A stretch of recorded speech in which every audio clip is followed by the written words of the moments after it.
Good evening, afternoon, night, morning, whenever we find a way to watch or listen to this podcast. It is me, Omar Sean Borja, the Burger Popper. And after a week off, just an eventful week and everything, we're back. Bobby from the TNT College Football Podcast and I are back with our Lambert Trophy preview for the penultimate week of the regular season, week 13. Before we start, Bobby, how's everything going? And thanks for joining. Absolutely. As always, Omar, thank you for having me. It's always a pleasure to be on here with you. Um, good doing well after my week off. I lost my voice for like 10 days and probably made my wife happy, but it was rough for me. Yeah, and by an extension, made my wife happy too, as well, probably. So, but glad to be back doing this with you again. Glad to hear you previewing UConn and doing your college football roundup on your TNT College Football podcast as well. So it's just great, and I mean, this season has been a whirlwind, but it's been busy as well. But we're almost here. We're almost at the point where we decide not just the college football playoff participants but also the Lambert Trophy champions. And I mean, man, like the race is kind of whittled down to a couple of teams, and I feel like this past week eliminated a team. For certain, I'd say I guess two teams per se. If and even then it might be a stretch because they were already probably eliminated. The first, of course, being Navy against Tulane, and it's just unfortunate how that game went down. Blake Horvath getting injured, leaving the team to Braxton Woodson, who hasn't really had as many reps this year. Um, Definitely has shown potential in the past. He won a start last year against Charlotte, but the offense just could not find their groove against Tulane, and they got blown out 35 to nothing. But Tulane kind of cemented itself as either the best or second best team in the American, depending how you look at it. And I guess the other team that got eliminated too is Pitt, which Pitt, their chances were on live support for the Lambert Trophy, but in honestly one of the more exciting games of the early afternoon with that just amazing finish. I mean, they lost a close one to Clemson. But the defense was impressive. I'll say that the rush defense was very impressive at, looking at highlights of that game. And I mean, that'll come in handy later on as we'll talk about some of the games this week. But yeah, Bobby, I guess what were your thoughts on the Lambert Trophy race after this week, after the week of November 16th, and I guess any takeaways heading into this week? Well, absolutely, like you said, you laid it out perfectly. I mean, it's pretty much down to a two-team race with Penn State and Army. They have big games this week, both of them, with opportunities for them both to lose, obviously. We'll dive into those games momentarily. But like you said, I mean, you saw Tulane come out and really do kind of whatever they wanted to do. They were able to just control things. I've had Tulane ranked personally for probably a month and a half or more, maybe even 2 months, even. Like I've been very high on them. I'm glad to see the rest of the country kind of gaining steam on that as well because that's a really good football team.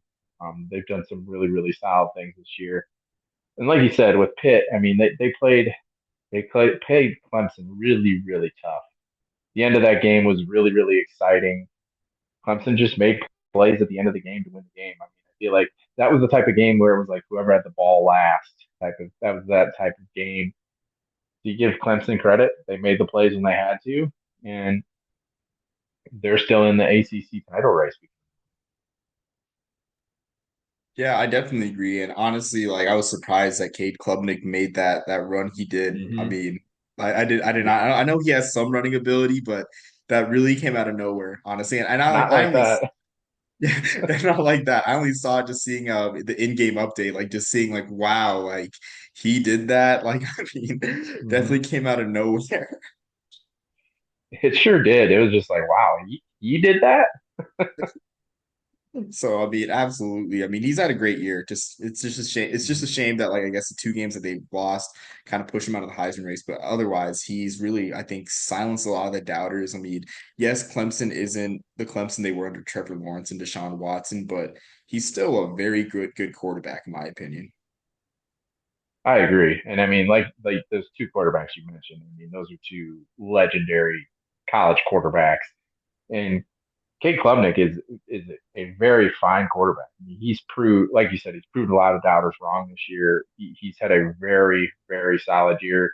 And like you said, if it wasn't for those two losses, he's right up there for Heisman contention to be potentially invited to New York.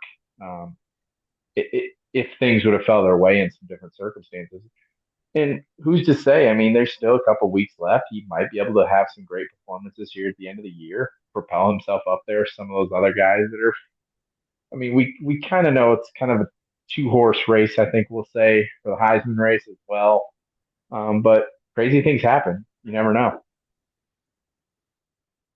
Yeah, exactly. I definitely agree. I mean, this year's Heisman race is more open than ever. But I guess before we Hmm. get too off topic, talking about Cade Klubnik, definitely not a Lambert Trophy player. Bobby, what is your top three for the Lambert Trophy if you had to submit your ballot today? And we're going with three as opposed to five because the season's late. And I mean, I guess five is just a formality at this point. So I think three is probably the sweet spot at this point of the year. Well, I think you didn't want me to include five, so I didn't include UConn. But I digress.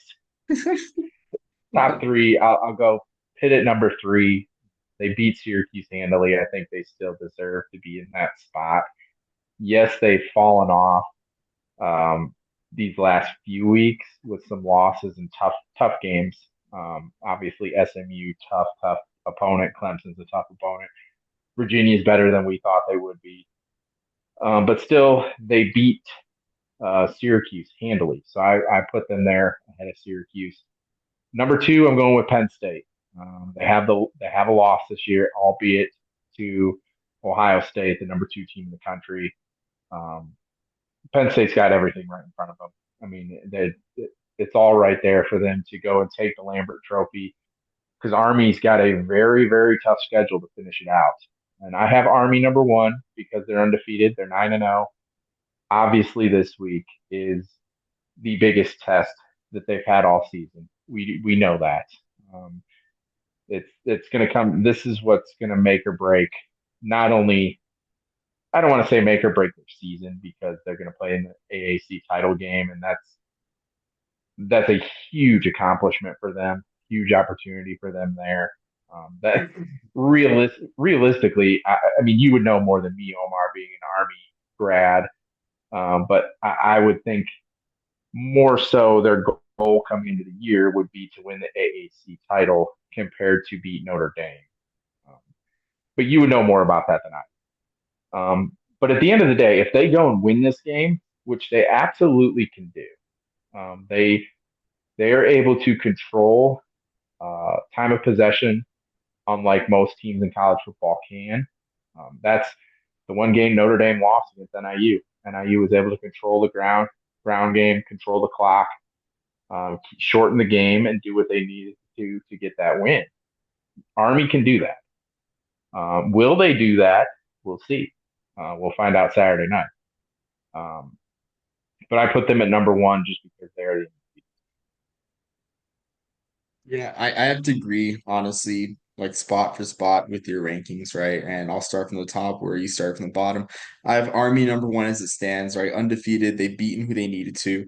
And honestly, I think something that's interesting, not just with the Notre Dame game, but even if Army loses to Notre Dame, say Illinois loses out the rest of the way and ends up with a 7-5 record with no wins over teams with winning records, then that's Penn State's best win as it stands right now. And then Army, as if East Carolina continues to win as they have, I mean, they've looked amazing since the Army game. They turned the corner after firing Mike Houston, changing quarterbacks with Caton Hauser, which I don't know what took so long, honestly. Like, no offense to Jake yeah. Garcia, but seeing the way Hauser's played, it's amazing. But I digress. East Carolina ends up being 8-4 with a win over Navy.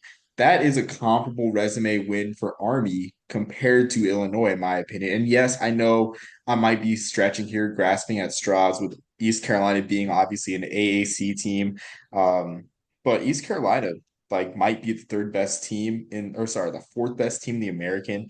I mean, third best if they beat Navy for sure. That's a good resume win if East Carolina wins out, ends up at 8-4.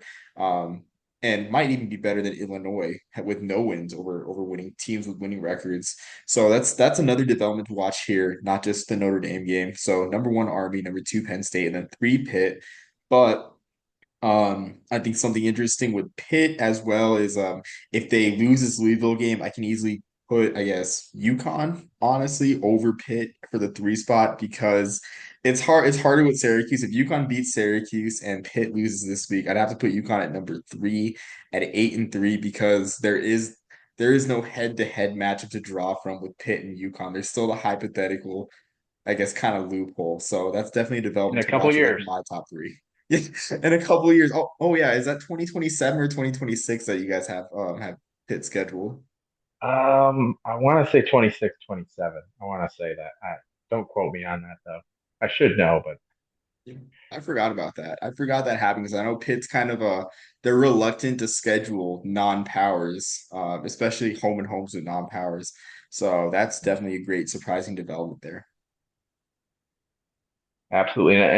And I love to hear that, and UConn potentially being in the top three. I mean, obviously, people know I'm the UConn guy. Obviously, I'm not gonna go. I could go on a huge monologue if I wanted to. But let's be honest, who would have thought coming into this season that you could have the UConn Huskies being a top three team in the Lambert Trophy rankings by the end of the year? If a 9-3 UConn team by the end of the year, I mean they were 3-9 last year. Struggled mightily last year. Made some real changes to the coaching staff. Brought in some unbelievable talent in the transfer portal, and you can see what happened. Um, they utilized the portal the right way and got guys that have really done a fantastic job on both sides of the football to help them. Um, it's been amazing, and obviously this week with Syracuse is, I don't want to say monumental. It's not like this be all end all type thing, but like it's a big one for you guys. That's for sure.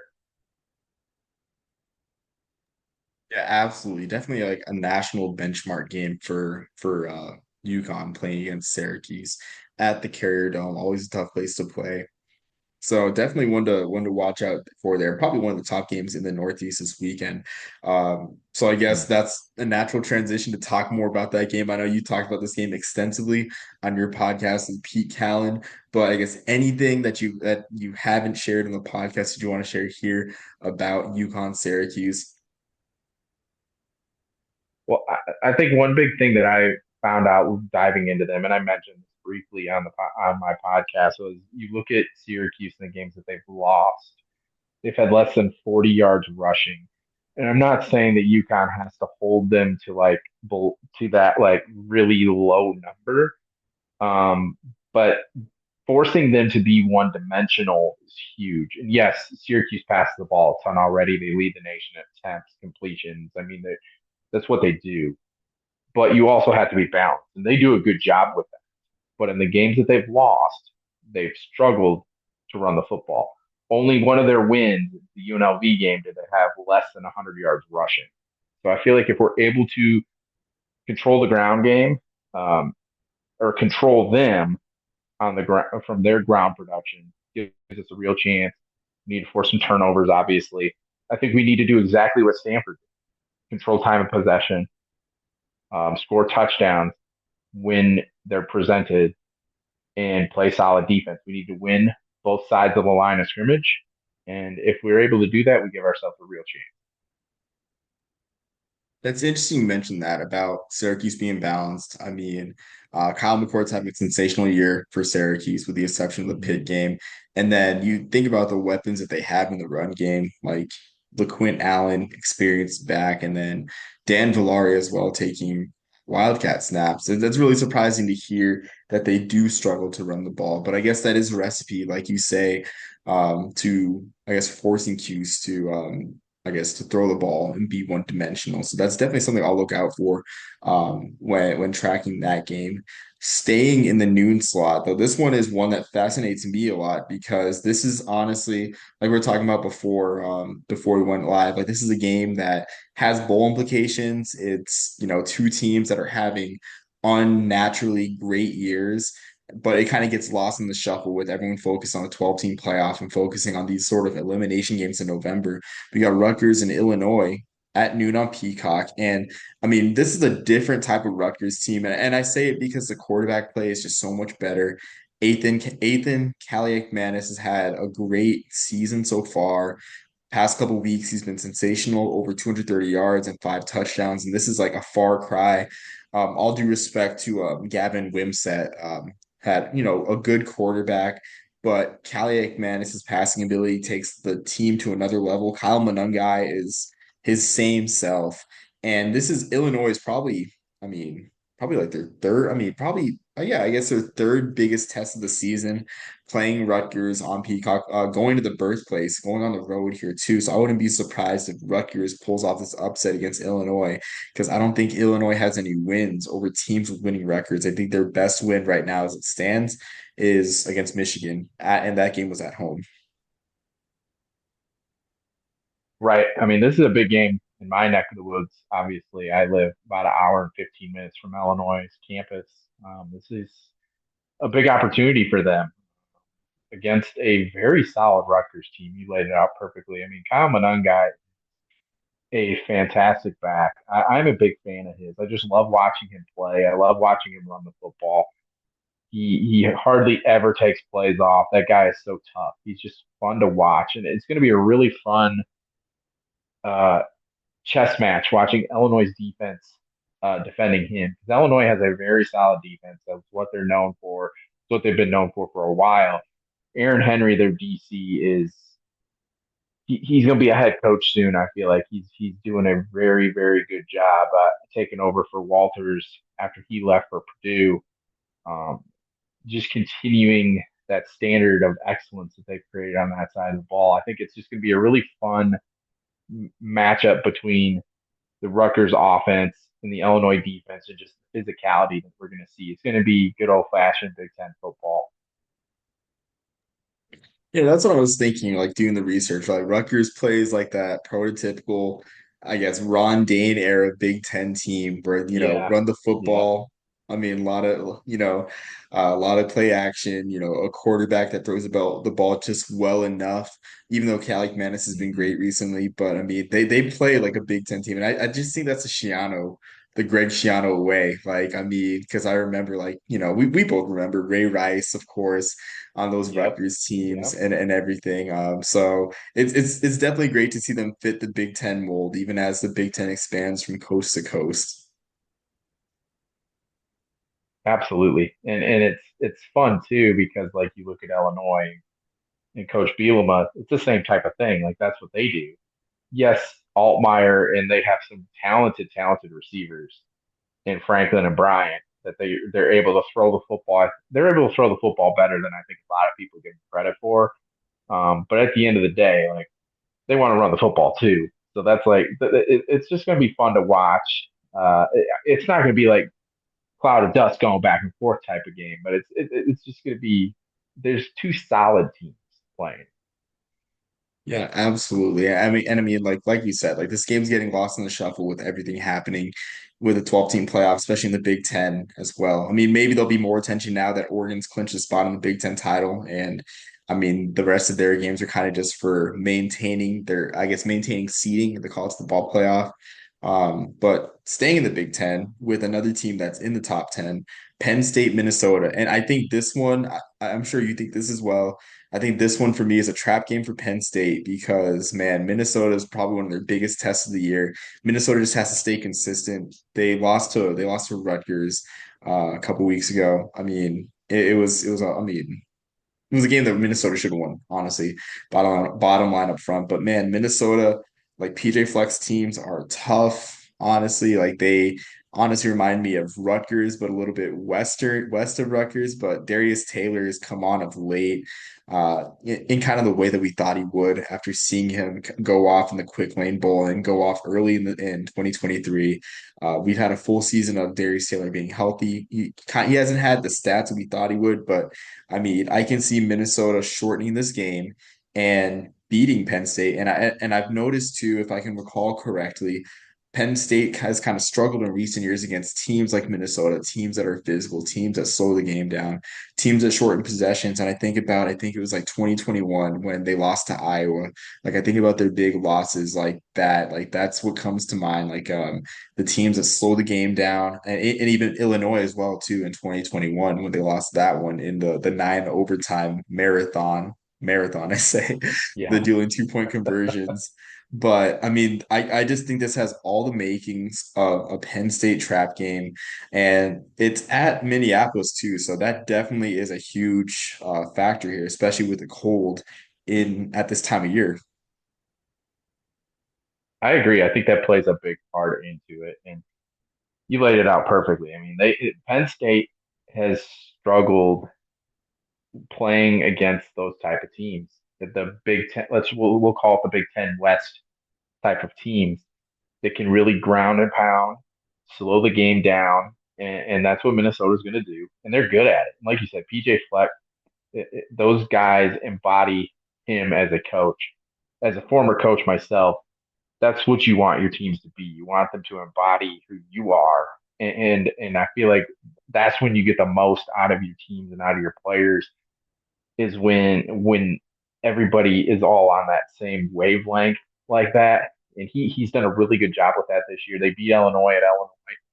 Like you said, they turned around the next week, lost to Rutgers when they probably should have won.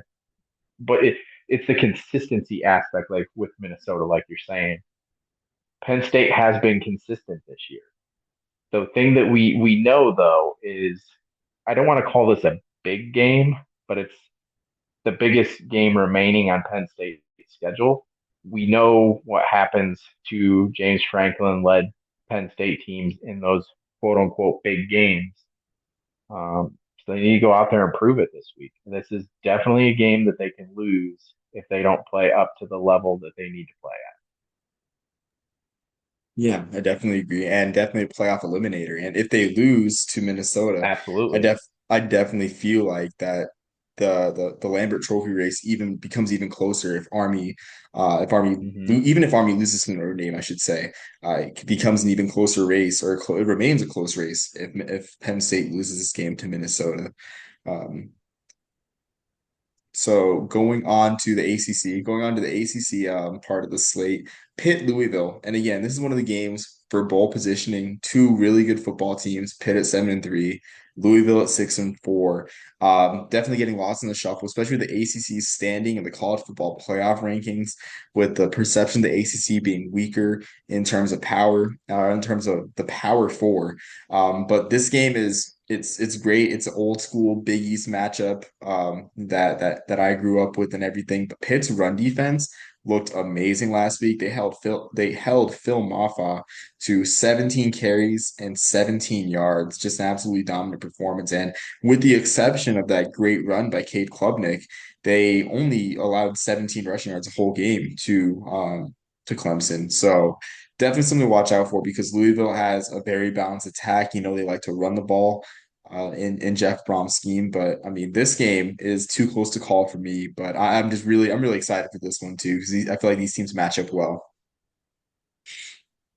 I agree. I think this game is very comparable to Illinois Rutgers in the fact that these are two good football teams that were just because they're not in the conference title race or they're not in the playoff race that the national media just isn't looking at as closely.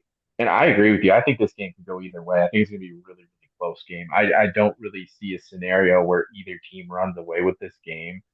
Um, I'll go with Louisville just because they're at home. I think the home factor plays into it. Maybe they win by three. Usually, you say when you're at home, give the home team 3 points or whatever it may be. I, that's I'll lean that way just because of that. Um, but like you said, I mean these are two really really solid teams. Louisville, like you said, they want to be balanced. Pittsburgh is able to take away some of that from the defensive perspective. So they're gonna you would the way that it looks is they're gonna force Louisville to have to put the ball in the air more. Something that they can absolutely do. We know that under Coach Brom led teams. Um, but again, this is like you said. I think this is just too close to call. Yeah, that's a good point too about going to the air because something they have this year that they didn't have last year is just a better playmaker at quarterback in Tyler Shuff. I mean, all due Mm. respect to Jack Palmer, or sorry, Jack Plummer. Jack Plummer led them to some great wins last year, but there were just a lot of times where he was just more so a game manager. And I think we saw that Mhm. in the bowl game where he was incredibly accurate. I think he completed 21 to 25 passes, but he just couldn't go throw for throw with Miller Moss in the Holiday Bowl.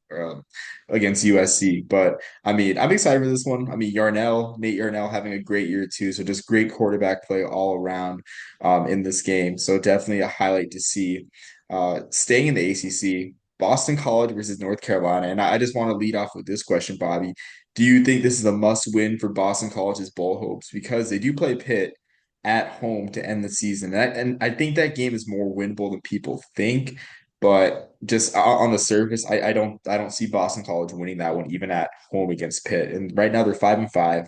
They have North Carolina team that's right at the ship. But do you think this one's a must-win game for the Eagles? I do agree with you that they can beat Pitt. Um, I think they do need to win this game though, just to like solidify it for themselves because Pitt's going to come in and we know those Northeast games, those old Big East games, and how hard fought they are. Pitt's going to come in and punch Boston College in the mouth in that game. I just have a feeling, and I really feel BC just needs to take care of business this week and not leave it to chance against Pittsburgh. They absolutely can do it against North Carolina. Yes, they've been playing better, but this is this North Carolina team has just been so up and down throughout the whole season. You don't really know what you're going to get week in, week out. Um, Grayson James at quarterback for BC had a decent showing in their last game. I against SMU. I know they lost the game, but I don't feel like that was on Grayson James. I feel like he did some solid things in that game, and I feel like he's going to be able to do that against North Carolina this week. I feel like BC is going to come away victorious in this. Yeah, again, I think this one's too close to call as well. Right now, I have North Carolina getting the edge on Boston College, but like you said, Grayson James looked great last week, or I'd say pretty solid at the very least. Great at moments against SMU, almost led Boston College to victory there on the road.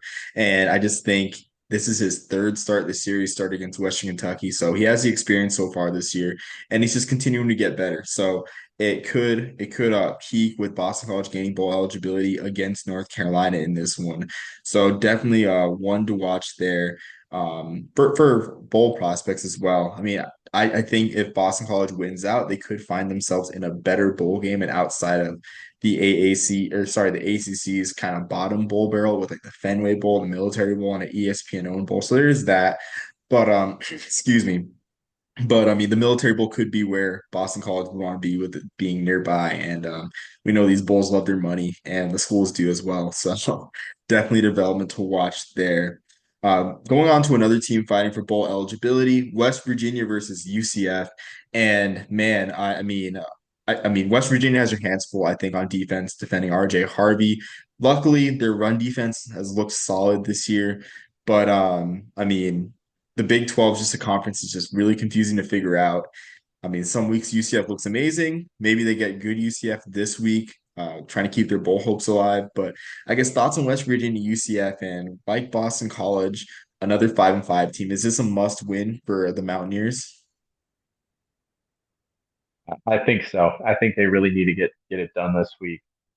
I should have looked in what they're thinking about the for the weather or what it's looking like from the weather perspective, but maybe it's going to be a little bit colder up there. I know in my neck of the woods it's snowing, and I'm not saying that that's what's going to happen in West Virginia, but it's cold now in some of these places. So maybe that plays a factor into this game. Um, there's rumblings with West Virginia from the coaching side of things. I know that a lot of people are hearing different things. I've heard things as well. Maybe that plays a role into some disconnect or some different things going on from that perspective. That'd be unfortunate because West Virginia has a real opportunity here to get to bowl eligibility. This is a winnable game. Like you said though, the Big 12, who knows? you never know what you're going to get week in, week out with some of these teams. It's been, it's been crazy, to say the least, from top to bottom. Um, but yes, to answer your question, I do think West Virginia needs to get it done this Yes, West Virginia plays Texas Tech to end the season. Garrett Green is back. He played very well against Baylor last week, ran for over 100 yards. Definitely having a good season under the radar, despite the injuries, over 600 rushing yards. So, RJ Harvey, Garrett Green, just a lot of underrated talent on display in that one. And UCF, of course, like fighting for the bowl life. But weather is definitely interesting. But I think UCF is built to play in cold weather with just how good RJ Harvey's played this year, and how they depend on the run. So definitely one to watch there. Going to just looking at my list, going to the group of five. This is weird. We are talking about beforehand how it's weird to recap a game on Thursday that already happened this week, but Buffalo beat Eastern Michigan in just a really crazy game that had 2-point conversions, safeties, pick sixes, 70-yard touchdowns. I mean, just a great watch on a Wednesday night. But Buffalo beat Eastern Michigan to gain bowl eligibility. They play Kent State to end the year. But I think something that's great to watch is how CJ Ogbuna has changed from essentially a game manager early in the season for the Bulls to just being a dynamic playmaker at quarterback. It's been great to see him grow. Buffalo looks primed for a good bowl appearance against another group of five school, but man, great showing by the Buffaloes. I didn't think that they would beat Eastern Michigan at on the road, but just impressive anytime you beat Chris Creighton's team out there at Rynearson. week. Absolutely. Eastern Michigan, Western Michigan were both 5-2, I want to say, and now they're both 5-6, I believe, and that they play each other next week just to get the bowl eligibility. Who would have thought that would have happened? But I give Buffalo so much credit for how they've grown and developed. I just looked at them when they played UConn. We just mantled them in every way, just destroyed them, honestly. And to see the growth that they've made from that game forward, I mean, they're 7-4, 5-2 in the MAC. They still have an outside shot of playing in the MAC title game. Even things have to fall their way, but it's just a fantastic job by Coach Lembo and that staff. I thought, I personally thought that there was no way they were going to make a bowl game this year. But kudos to them for what they've done this year. Just a fantastic job. Like you said, the development they've had at the quarterback position. They've got some fantastic guys on their defense. This is just they've become a really fun team to watch and to root for, really. Yeah, I mean, I agree with that for sure. Definitely making the Northeast proud with their season they've had this year. So going to a future MAC member, UMass plays against Georgia. Really not much to say about this one. I do remember, I think you remember too, Bobby, Andy Isabella back in 2019 against Georgia had that amazing game against the Bulldogs to cement his place in the Bolitnikoff discussion, made him a finalist. Um, Honestly, the biggest news this week, of course, Don Brown being relieved of his duties, and to make matters worse, it's just a PR disaster. Today, UMass players revealed that there will not be a senior day, which is something unfathomable that I don't think any school, I never thought any school would just not have a senior day. So, I mean, just talking about the game, uh, UMass showed great potential with their young quarterbacks, Ahmad Haston and AJ Hairston. Haston just looked great out of the Wildcat for against Liberty. Hairston showed good passing touch, but who knows if those guys stay this next year with a new coaching staff. So much in the air for the Minutemen. And that's really what there is to say, especially in this position when they're playing their third SEC team. I mean, we've seen UMass have flashes against Missouri, against Mississippi State, but I just don't think that they'll have the same luck against the Bulldogs. Well, I'm going to get on my soapbox in a second about this because they, what's going on at UMass is upsetting me, to be honest with you. But obviously, Georgia is Georgia, one of the top teams in the country. I mean, we know that. Everybody does UMass have a puncher's chance in this game? I think everybody will tell you. I mean, no. I mean, it's we all understand what's probably going to happen.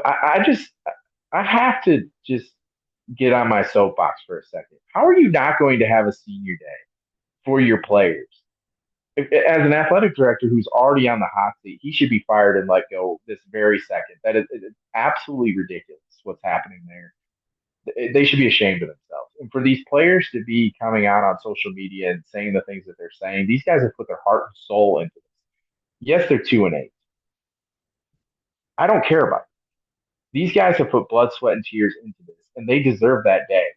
A lot of these guys, almost all these guys, are going to be last football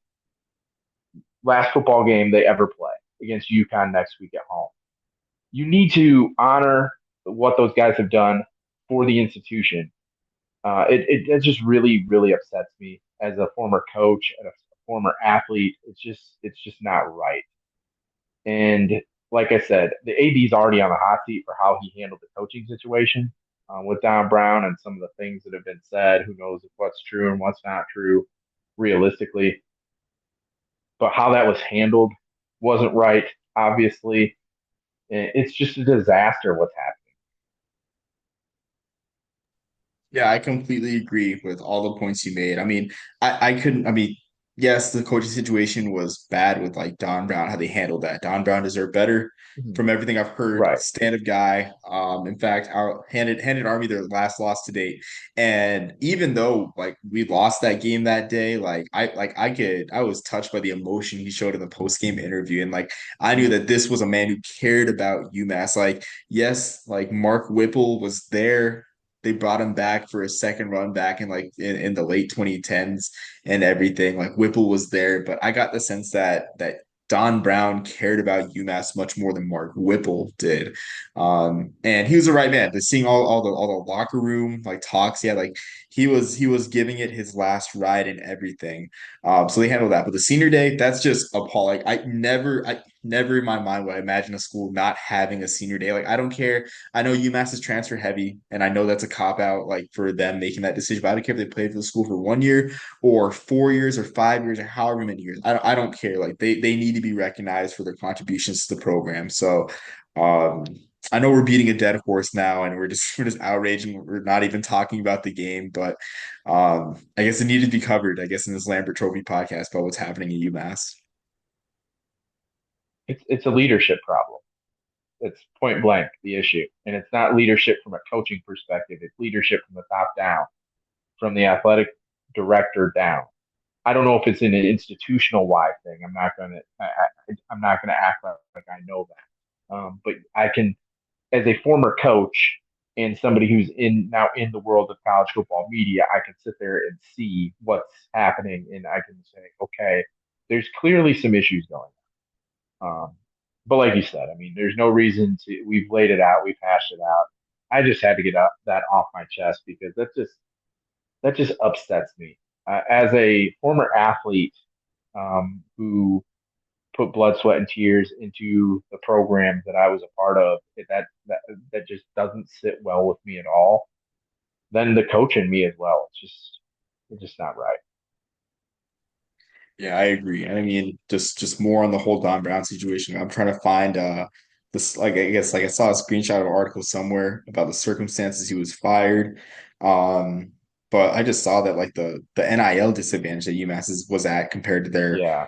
opponents, like with Don Brown's wife saying apparently that UMass only had 36,000 in NIL valuation compared to over 48 million for their opponents. That's just unheard of. I want UMass to be good. I cover the Minutemen for Hustle Belt, and I want UMass to be good, but man, it's just circumstances like this make it hard to believe that it can happen. But I guess moving on to I guess away from that very negative note, UTSA plays Temple on tomorrow night, or I guess as the time this gets uploaded tonight. And I think this is a similar situation to UMass Georgia, where a lot of people like kind of feel like UTSA is going to win this game at the Alamo Dome, but for Temple, I think they'll make this more exciting than people think because Dante Wright is back. Dante Wright, like he missed a month, but I don't feel like he skipped a beat. He had 14 catches last week, and this was a guy that performed very well against Army when they played us. In fact, I was scared. that we would be able to cover Dante Wright heading into our game against Tulane early in the season. But Wright has had 14 catches, 2 touchdowns last week against Army, I guess earlier in the season, I mean, against Army. He had 98 yards on 8 catches. I can see this game kind of being high scoring because UTSA plays down to their opposition. Tulsa being the biggest evidence of this, and Evan Simon has had some good games this year at quarterback. So this game could be something intriguing, but I don't think Temple comes out on top because this definitely is a must win for UTSA with Army coming up for them to extend their bowl streak. But I mean, UTSA Temple not as grim an outlook as UMass Georgia, and not as grim as people think. So I'm excited for that one. Actually, I think I've talked myself into being excited for that one. I agree with you. I think points are going to be scored in this game, and Mr. Wright is a heck of a football player. I mean, that guy is going to be playing professional football. He's to look at his numbers. I remember when they played UConn, looking at his numbers and the percentage of receptions and yardage that he had compared to the rest of the team was astounding to me. It was just the amount of usage he was getting was just so impressive to me. And like you said, Simon at quarterback is better than people give him credit for. I'm really intrigued to see who they hire as a head coach moving forward, to see what they can do with that program. We've seen that you can win there. Obviously, that was uh, pre-transfer portal and NIL. So that's an interesting aspect to throw a wrench into things, but I'm really intrigued to see what happens there. But when it comes to this game against UTSA, UTSA needs to win this game to get to bowl eligibility, like you said. But like you also said, UTSA plays down to the level of the competition. So I can see Temple scoring points in this game, being a little bit of a shootout. I think UTSA pulls away at the end, wins by a couple scores. But I could see this game being closer than a lot of people think going into the third, even early fourth quarter. Yeah, I agree. Now, something to go off on Evan Simon just being a pretty solid quarterback. Even when Dante Wright was gone, like I admire Simon's ability to spread the ball around because I remember doing a recap, one of my weekly American Conference recaps, and seeing in the Tulsa game, he threw to 14 different receivers. So that's definitely a skill. Bobby, you played quarterback in high school. I mean, you know better than I would. Like spreading the ball around is definitely a skill, and having that field vision is a skill that's I guess, coveted in the pro level. I mean, he's not a top pro prospect, but I can see him starting off in the UFL, starting for a team in the UFL, frankly. And I mean, he's got good mobility too. So, I mean, Evan Simon is definitely underrated, and he's made the best out of a not so great situation in Temple. Absolutely, and that's a like you were saying. I mean, that's a huge skill and asset to have as a quarterback. To be able to go through your progressions like that and get it to multiple guys like that, it's difficult. It's difficult to do, especially when you have somebody like Dante Wright, who is a dominant player at his position. But then when he goes out, you're able to show your skills and utilize the tools that you have. And I feel like that they had a little bit more success recently. I understand they're not winning games, but you can at least see some proof of things, um, or things building. Yeah, and then one more note too. I mean, I forgot to mention probably the biggest name on this team, Maddox Trujillo, just having an amazing season kicking the ball, and he's kicking in a Yeah, dome, so you might see a very long field goal, or the country might see a very long field goal in that game. And of course, we didn't forget the last game of the weekend, probably the most anticipated, most important game, I think, in the Northeast this whole season, before Army Navy. We got Army Notre Dame primetime NBC, Yankee Stadium, just like the old days. Feels like 1946 with these two teams just like in the national title conversation. And with this year, I thought Army would just be a minor footnote on Notre Dame's journey to to the playoff. But wow, like I mean, to see this game receive the national attention that it has, it's just amazing to see, and I'm super excited for this one. Obviously, I mean, geez, like this is like a dream come true to see Army play Notre Dame in a nationally relevant game. But man, it's been over 6 decades of heartbreak for Army, 15-game losing streak against the Fighting Irish. Bobby, you've said that Army has the ability to do it. I like to believe it. And I do believe it, but I guess is there anything else I think that you want to I guess that you want to add to this one? I'm already getting tingly talking about this. Well, I know how important this game is to you. Just you're obvious. I mean, you're going to be there. That's fantastic. That's going to be amazing. And I hope that you guys find a way to win this game. I really, really do. For you, if nothing else. Um, Notre Dame has put things together since um, the NIU game I was at. I mean, clearly I saw their worst performance of the year. Very obvious. There's no way, in my honest opinion, that they're not going to be ready for this game. I think they really understand what's in front of them. I think they realize like this Army team is really good, and they need to bring their A game. And if Notre Dame brings their A game, I really feel like they're going to walk away victorious in this game. So I'm going to go with Notre Dame to win the game. But like I said, there's real ways and real opportunities for Army to win this game. Like you could really lay it out like we have, um, and it wouldn't shock me at all. And if it wasn't for Indiana Ohio State, this would be the game of the week, honestly. Yeah, I agree. But I think an interesting point too. I want to be a homer for once. I'm going to say Army pulls away with the win by three I hope you're points. right. I hope you're right. But by 3 points, I think it's going to be. I think if Army's going to win this game, it's going to look like 2016 Notre Dame Navy, the last time Navy beat Notre Dame, Yeah. Yeah. where yeah Notre Dame had the ball 7 times the whole game. So I'm saying my prediction is like 24-21. Army wins that type of game. But with the Navy game, something that's encouraging for me with that one is Navy really beat themselves that game. They didn't really give a chance for Notre Dame to beat them or for us to even see that Notre Dame was a better team. But 6 fumbles, I think 5 lost and one interception. Like you're not going to beat a team that has a superior talent to you. Um, and I think something though, as an Army fan, something that was kind of, I won't say, I don't know if troubling is the word, but something that was kind of interesting in the North Texas game was you can kind of sense Army kind of pressing a bit against a good opponent, trying to trying to I guess take control of the game and not playing, I guess, Army's ball with overly aggressive play calls. And even Bryson Daly forced the ball into really bad coverage to throw it like on an interception. I think Coach Monken has addressed that during the week. Every guy do their job.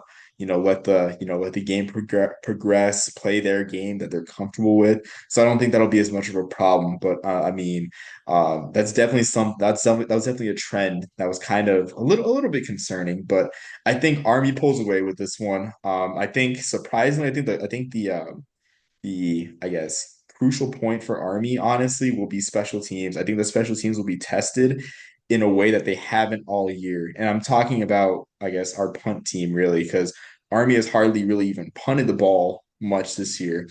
But in a game against Notre Dame, where ball controls everything.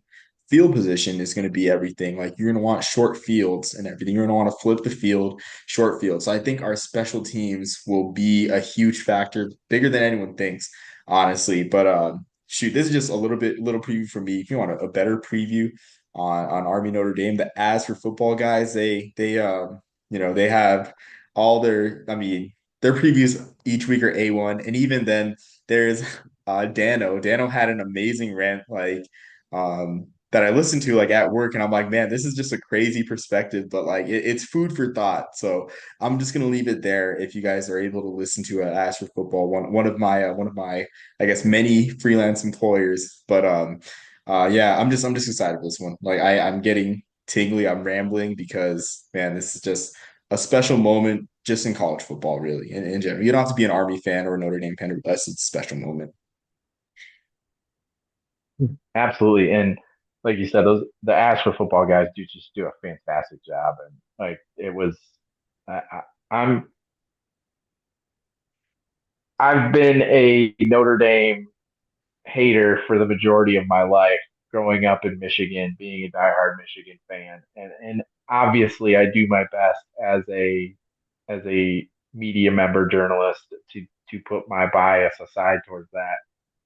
But I am human at the end of the day. Like it would be so monumental and so cool to see Army defeat Notre Dame. And and let's say Army runs the table, so like playing it way down the line here. Can we get both Boise State and Army into the playoff? How cool would that be? I mean, it's definitely a possibility. But let's not worry about that. Army needs to go take care of business this week. Like you said, if they're going to win this game, it's going to be exactly like that, the 24-21 type of game. And I like what you said about special teams. That's a huge aspect in this game that I don't think a lot of people are talking about. Field position is going to be huge in this game, and not turning them. Yeah, absolutely. Like definitely not turning the ball over as well. I mean, Army showed a little bit of that early in the year. I mean, even Kanye Udo, who's been lights out this year, he fumbled as well. So definitely something to watch out. But man, the thing that gets me, I guess, before we close is the fact that this might be Army's last shot at Notre Dame for like a long, long time, with Army joining the American, having all these agreements. And that's the thing that kind of puts me on pins and needles. Like, because for Navy, there will always be another shot at Notre Dame. For Army, like who knows when it's going to happen again. So, I mean, they've only played four times in my lifetime, oh 06, 10, or this will be the fourth time they've played in my lifetime. So, Wow, man, yeah, it's crazy to think of. that is crazy. I mean, you just the fact that they've been independent, Notre Dame's been independent, and there's a history between the two. You would feel like they would have played more. Yeah, we don't have time now, but all I have to say is blame New York City ticket scalpers for why Army and Notre Dame don't play more. So so with that, Bobby, thanks for joining. And man, this is a fun conversation, fun to get back into it after a week off. Do you have anything final to add before we sign off? No, just as always, Omar, thank you so much for having me on. It's always a pleasure. I appreciate the Lambert Trophy Committee for allowing me to be a voting member for the award. It's a privilege and honor to vote for all the awards that I get to vote for. I submitted a lot of ballots this week for different awards and All American ballots and such this week, just because they're due, and it's humbling to be able to do those things. I'm blessed, um, just to have that opportunity to do that.